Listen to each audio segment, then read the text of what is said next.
In today's video, I've got something remarkable I want to show you. Here's the thing, I'm in Florida.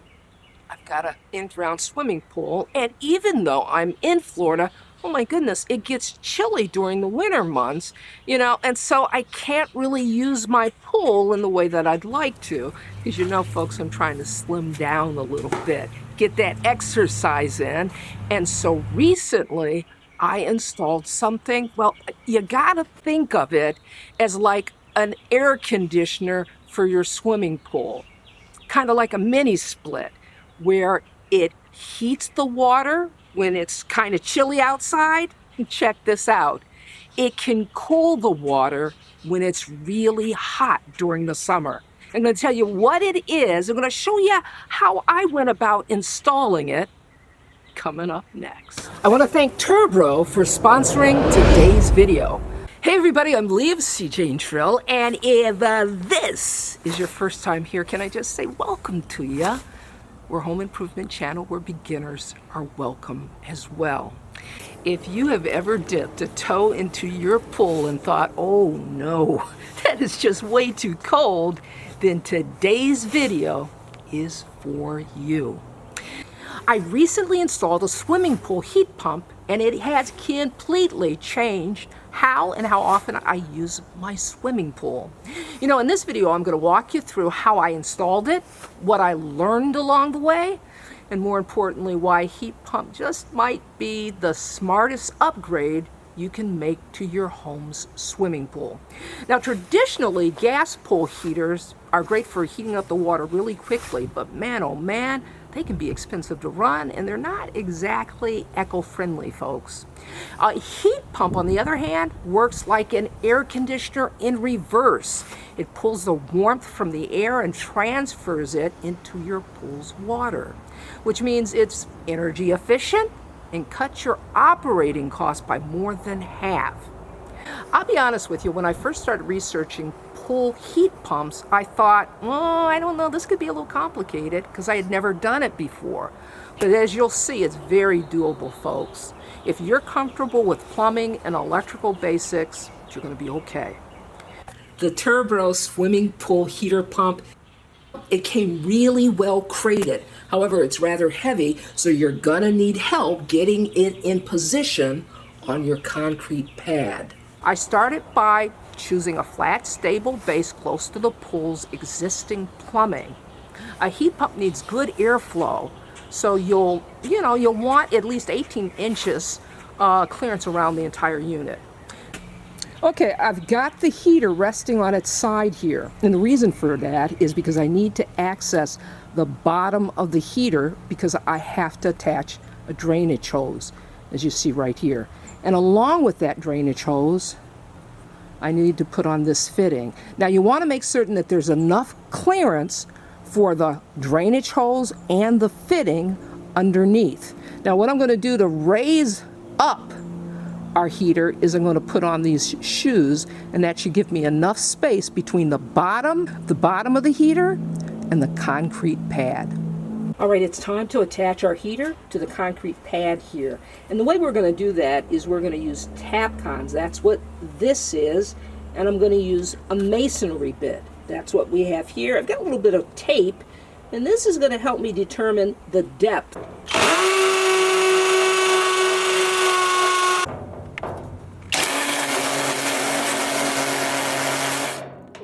All right, I'm in the electrical room at the Ugly House, and what I'm doing is this. That pool heater, it needs a dedicated circuit, so I had to run cable from the pool heater all the way to the electrical room. That's where I am right now. So what I'm getting ready to do is I've got 12 gauge wire here. I'm just gonna get us started. Make certain that that's long enough. I've already run it through the crawl space above, and now I've just got to hook up the line and breaker to our electrical box. All right, so we've got our cable cut. The swimming pool heater requires a 20 amp double pole breaker. That's what I have here, and that's what I'm going to be installing. Now, just a side note, I want to tell you this. We have what's called a Square D, that's the brand name service panel. And when you select a breaker, you have to make certain that the breaker matches the panel. And that's what we have here. We have a square D. Now with the breaker turned off, we want to connect our heat pump to our power source. And the way we do that is with a whip. We connect one end of the whip to the terminal block on our heater, and then the other end of the whip we connect to a quick disconnect. So let me show you what these things look like. All right, folks, what you're looking at, this is the whip. If you notice, it's flexible, and yet you got to think of it like an extension cord, except that it allows you to hardwire instead of plugging something in. So we're going to hardwire this into our terminal block, and then we'll hardwire the other end into the quick disconnect. And that's what's going to power up the unit. Okay, so this is our whip here. I've got it attached to our unit. You just stick it in, folks, and then there's a nut on the other side that you tighten up, and that's what holds it in place. So push down on the panel like that to access the terminal block, which is behind this plate. I've already stripped the ends to make an easy installation. Now this is our terminal block here, and what I want to tell you is this is a 240 volt. Doesn't really matter if you use the hot wire or the neutral, because they're both hot, okay? But what we're going to do is we're going to still go black to black. That's this wire here, and that's the L1. And then our white wire is right here, and that's L2. And this is our ground. We're putting our ground right here. Always check your wires, folks. Make certain they're secure, okay? All right, folks, I've hooked up the other end of our whip to our quick disconnect box. That's what this is here. Now, even though the quick disconnect isn't energized, I always like to be certain. So I'm going to check my terminals, and I'm good to go. All right, we've got our black wire, which is our hot wire. Now, the white wire usually is a neutral, but when you're working with 240, well, it's a hot wire as well. So it's not going to really matter which terminal we hook up which wire to, but of course you want to hook up your ground to the ground terminal.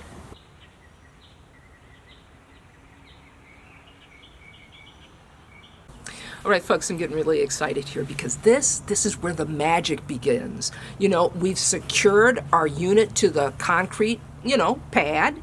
We've also hooked it up to the whip so it's fully powered, but now it's time to run the plumbing. And it's the last step in the install, and it's probably the easiest as well. And I'm getting excited because I'm thinking, I'm going swimming tonight. So let me show you how to install the plumbing part of it. All right, what I need to do is I need to cut out a section of the existing plumbing here. And the reason for it is I've got to do a couple things. I have to install a bypass, but I also have to incorporate the pool heater into the system. So we're going to cut this section out. We're going to run new pipe. Now to do that, I'm going to use a hacksaw to make my cut.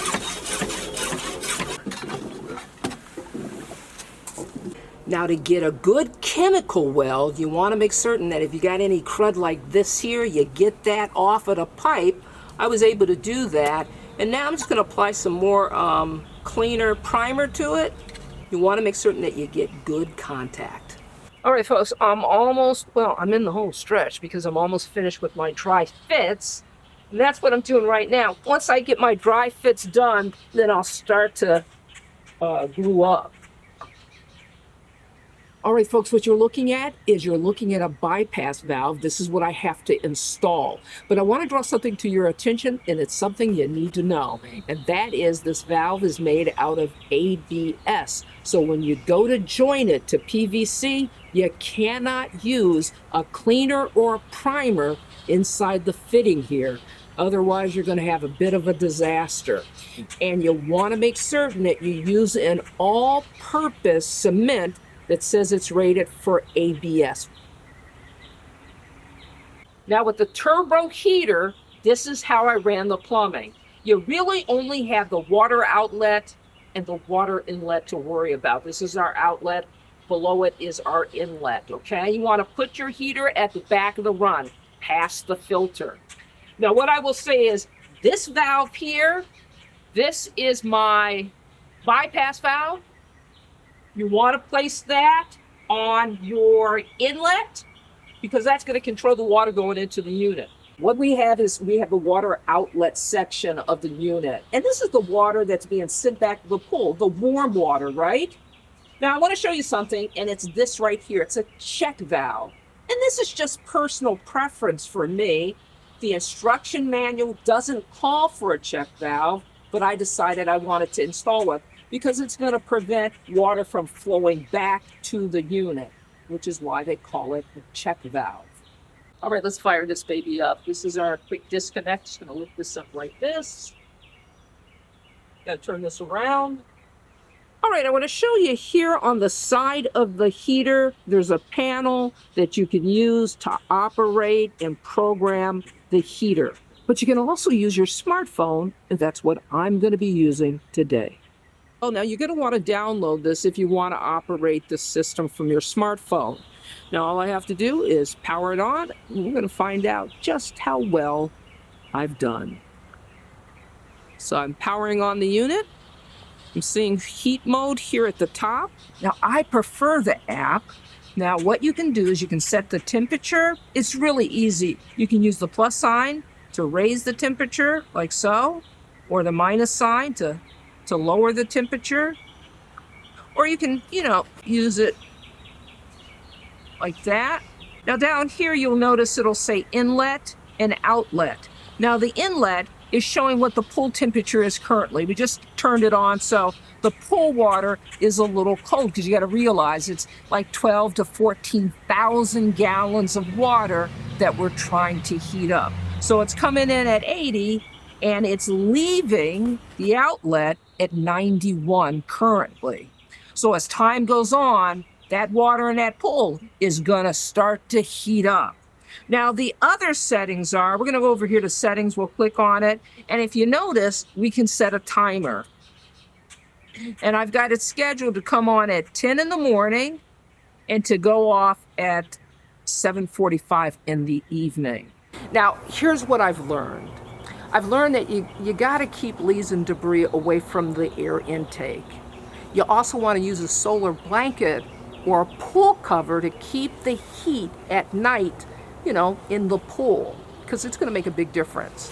And once a season, you want to hose off the coil fins gently, to maintain airflow. Installing a pool heat pump isn't just about comfort, it's about reclaiming your pool for more of the year. And for me, it's all of the year. I want you to show our sponsor a little love, and I'm going to include a 20% off discount code and link in the description. This is Leah saying you can do this. See you next time.